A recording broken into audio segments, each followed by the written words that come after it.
Hey YouTube, we're here at Poe Springs County Park in Spring Hill, Florida. We're going to show you around a little bit, show you some pros and some cons of this place, so stick around, enjoy the video.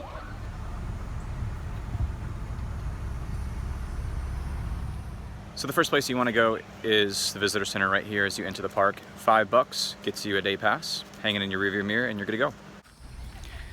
So looking around here, this is the playground that they have on the facility. And this park is a 200+ acre park owned by Alachua County, managed by Alachua County, Florida. This is not a state park. This is what appeared to be a concession stand at one point. I don't know if this is still operational or because of maybe some of the health stuff going on, they have it shut down temporarily. I'm not sure. This is the parking area, and you can see there's picnic tables all around it. And there's pavilions like this. I think there's 2 pavilions like this one here.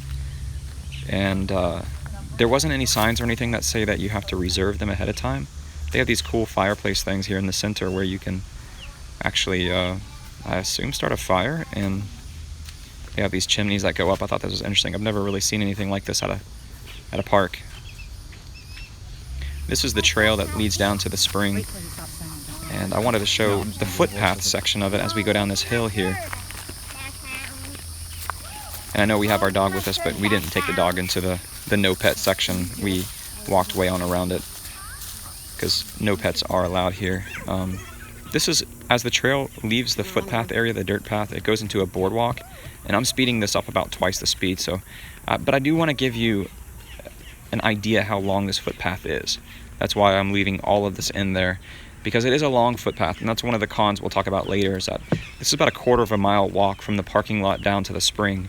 So if you have a lot of stuff that you're bringing with you, watermelon, towels, food, things of that sort that you want to bring if you have a family, I definitely recommend bringing like one of those little carts that you can put stuff in, one of those little folding carts. Here's some of the rules here, like no alcohol, no smoking, no pets, no profanity. Pretty much at my 2 hours at this spring, I saw all of those rules being broken, and there was no one really there to enforce them. But that didn't really bother me. I wasn't like, okay, kids, let's leave. So it's not a big deal. But just to let you know that if any of those things do bother you, no one pays attention to those rules per se. These are cypress knees. That's a huge cypress tree. I wanted to get that in there. And this is us still walking down the boardwalk here. Mosquitoes were pretty heavy in this area because it's kind of swampy. So if you're allergic to mosquitoes, or if you get really severe reactions from mosquitoes, I definitely recommend you bring mosquito repellent or something like that. So we're still working our way down the boardwalk, obviously, twice the speed. But this is important because I wanted to give you a realistic picture of how long of a walk it is, especially if you're disabled or something. This might be a deal breaker for you to visit the spring. It does look like you can navigate it in a wheelchair, fortunately.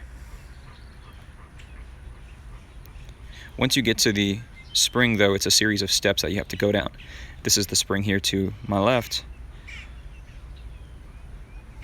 And I'm going to go ahead and stop talking here and let you guys listen to the sound, because it's really cool actually to hear it and sped up twice the speed, to hear all the kids laughing and goofing off in the water.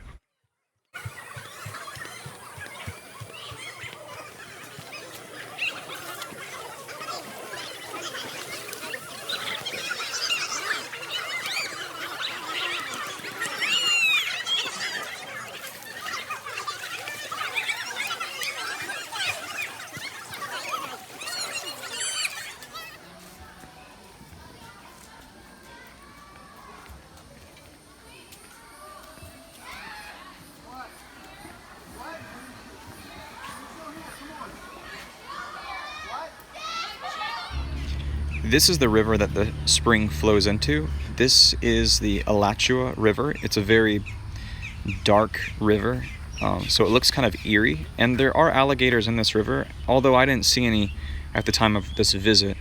But something you do want to be mindful of. And of course, it's not a good spring day without a old-fashioned tomato sandwich, as I slice up fresh tomato and put it on some bread here for the family. And this is kind of downstream a little bit from the headwaters of the spring. You can see the stairs up there. That's where their main boil is. But this is kind of a nice area for kids to be able to kind of wade around and you know, especially if you have a toddler. There's not a strong current here or anything like that. It is cold. It is cold spring water. And these people drove their boat up into the spring a little bit and parked it. People do that. They ride their kayaks or boats up, and then they swim in the spring, and then they continue down the river.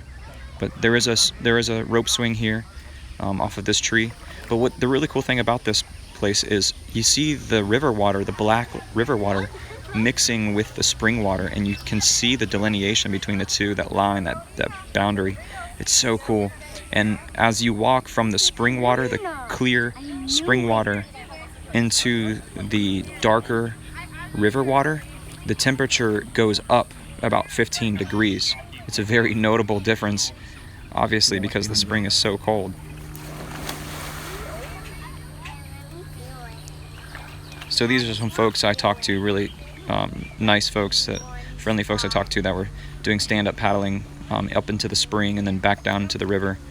They were having a really nice time doing that. Well, they're too far. And here's me standing pretty much on the boundary between the river and the spring water. But it's just so neat to see the boundary here between these waters, you know, and they're mixing together. It looks like coffee or something. So the bottom of this little stream is actually like limestone rock, and it's really uneven. So you want to be careful with your footing and everything, because you kind of have to walk very slowly. You're walking from these little rocks and stepping on each of them, so you can lose your footing pretty easily and fall in. Did you have a fun time at the spring? Was it fun swimming? No. Yeah, you had fun. You found somebody's charcoal grill too. So let's talk about some pros and some cons. Cons: